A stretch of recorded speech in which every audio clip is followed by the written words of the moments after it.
यदि आपके विवाह में देरी हो रही है और आपकी उम्र 26, 27 या 28 या इससे भी अधिक हो रही है और विवाह या घर में मांगलिक कार्यों में समस्या आ रही है, विवाह में देरी हो रही है, तो इसका मुख्य कारण क्या है और विवाह कब तक हो जाएगा, आज के इस वीडियो में समझेंगे। अगर आपके पास लग्न चार्ट मौजूद है, कुंडली मौजूद है, तो कुंडली की सहायता से बड़े आसानी से समझ सकते हैं कि आपका विवाह कब होगा, या आपके पास आपकी डेट ऑफ बर्थ है तो कुंडली की सहायता से बड़ी सरलता से पता चल जाता है कि आपका विवाह कब होगा। अगर किसी व्यक्ति के पास उसका कुंडली नहीं है, डेट ऑफ बर्थ पता नहीं है, तो उसका समाधान है आपके दोनों हाथ। अगर लड़का है तो राइट हैंड, लड़की है तो लेफ्ट हैंड। आप ये वीडियो ध्यानपूर्वक देखें। आज के इस वीडियो में बताई गई बातें आपको पूर्ण रूप से अच्छे से समझना है, जिससे आपको कोई भी दूसरा वीडियो ना देखना पड़े। कैसे समझेंगे कि आपका विवाह कब होगा, दांपत्य जीवन कैसा रहेगा, वैवाहिक जीवन चलने योग्य होगा या नहीं होगा, यह भी बताएंगे। बहुत लोगों के प्रश्न प्रेम विवाह को लेकर होते हैं, तो वीडियो के अंत में भी इस विषय में भी बात करेंगे। आइए समझते हैं। जब भी विवाह की बात होती है तो सबसे पहले तो बुध पर्वत को देखते हैं या शुक्र पर्वत को देखते हैं। ये दो पर्वत ऐसे होते हैं जो वैवाहिक जीवन की स्थिति को बताते हैं। सबसे पहले हम शुक्र को देखेंगे। अगर आपकी हथेली में शुक्र पर्वत पर सीधी खड़ी रेखाएं एक अच्छी स्थिति में दिख रही हैं, तो ये वैवाहिक सुख को बताती हैं। और वहीं दूसरी स्थिति में अगर किसी व्यक्ति की हथेली में इस प्रकार की रेखा आ जाए तो ये शुक्र को कमजोर कर देती है, जिससे विवाह देरी से होता है। अब ये राहु का प्रभाव होता है। राहु जब भी दूषित होगा तो वैवाहिक जीवन में समस्या देगा। दूसरी कंडीशन, आपकी हथेली में मांगलिक दोष नहीं होना चाहिए। अगर मांगलिक दोष है तो यह भी 28 या 30 वर्ष के बाद ही विवाह संपन्न कराता है।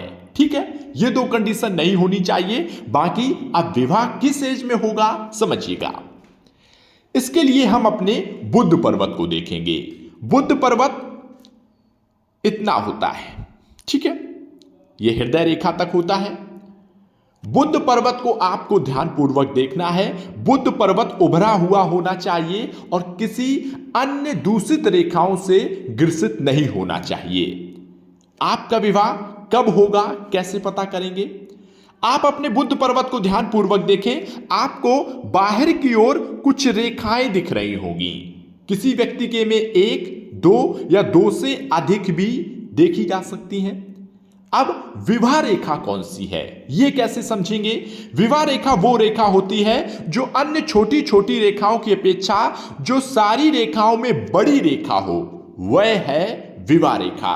ठीक है, आपको कंफ्यूजन नहीं बिल्कुल लेना है कि विवाह रेखा कौन सी है, कैसे समझें। सिंपल सा सूत्र है कि जो छोटी छोटी रेखाओं में से जो सबसे बड़ी रेखा हो वो आपकी विवाह रेखा है।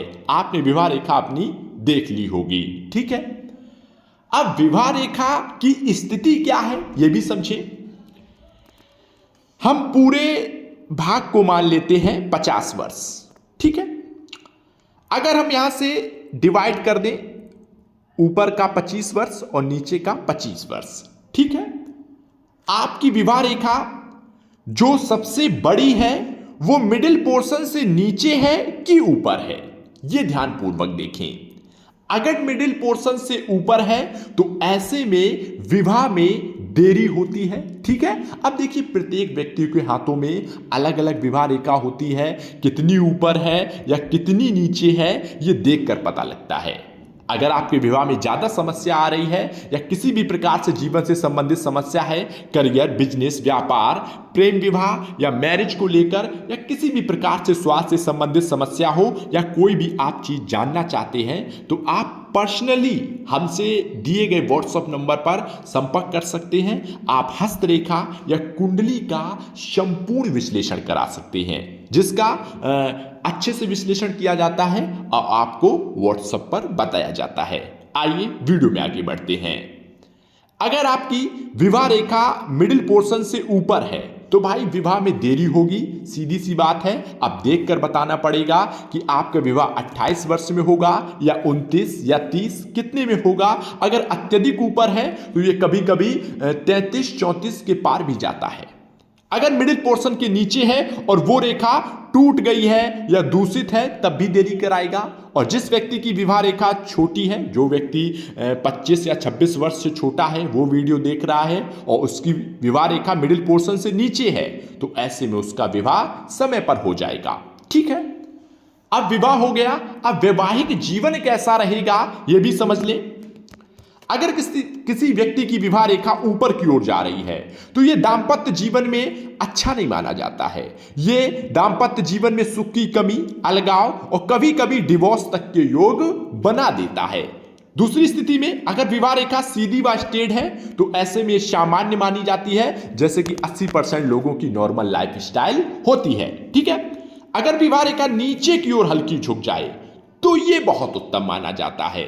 ऐसे में विवाह काफी अच्छा होता है, इच्छानुसार विवाह होता है, एक प्रकार से प्रेम विवाह भी कह सकते हैं। ठीक है, अगर कोई अपनी इच्छानुसार विवाह करना चाहता है तो उसकी अलग स्थिति होती है।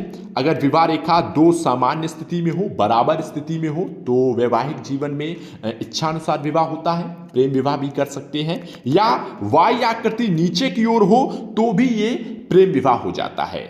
अगर वाय आकृति इस प्रकार की हो तो यह समस्या देता है, यह डिवोर्स, दो विवाह तक के योग बना देता है। बाकी इस विषय में हम अलग से वीडियो में बनाएंगे। ठीक है, बाकी आप वो वीडियो देखना चाहते हैं तो इस चैनल को सब्सक्राइब करें, वीडियो को लाइक करें और विवाह से संबंधित जो भी समस्या ग्रसित हैं आप उन तक ये वीडियो पहुंचाएं और हमारे व्हाट्सएप पर आप संपर्क करें। आपको ये बताया जाएगा कि आपका विवाह कब होगा, दाम्पत्य जीवन कैसा रहेगा और वैवाहिक जीवन संबंधित सारा कुछ। ठीक है, आज की वीडियो में बस इतना ही।